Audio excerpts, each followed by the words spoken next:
ខ្លួនឯងវិញម្ដងជុំរូបសងជាមួយអូ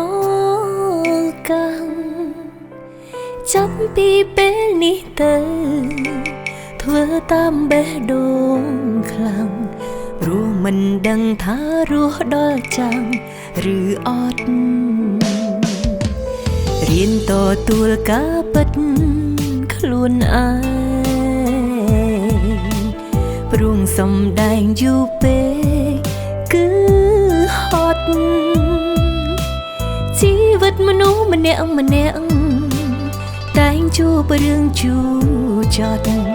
ជួនកាលជួបស្នេហ៍ក្បត់ធ្វើបាបចិត្ត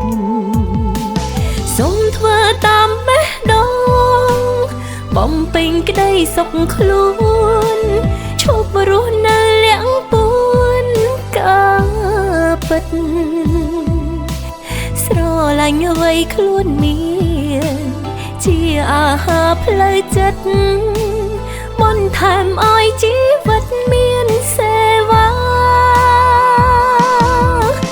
ចង់ធ្វើអ្វីធ្វើទៅឲ្យតែគិតថាល្អ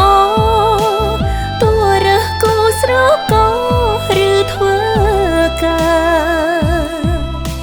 ព្រាំងនៅមាននៀបចាញ់ចង់យើងវិញជាមនុស្សធម្មតា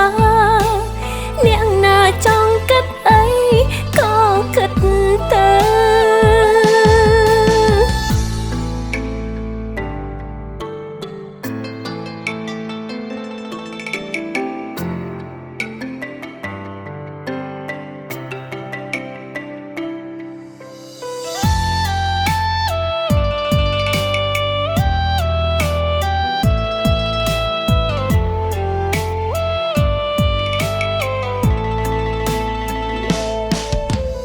រៀនតទួលការពិត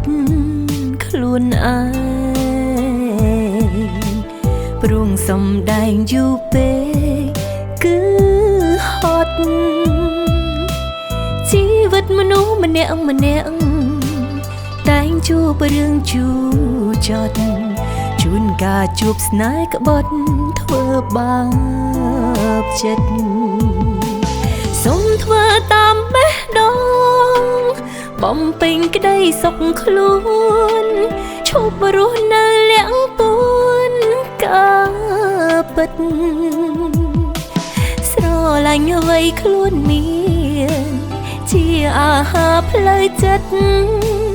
បន្ថែមឲ្យជីវិតមានសេវាចង់ធ្វើអ្វីធ្វើទៅ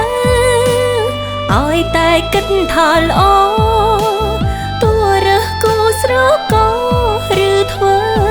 ការ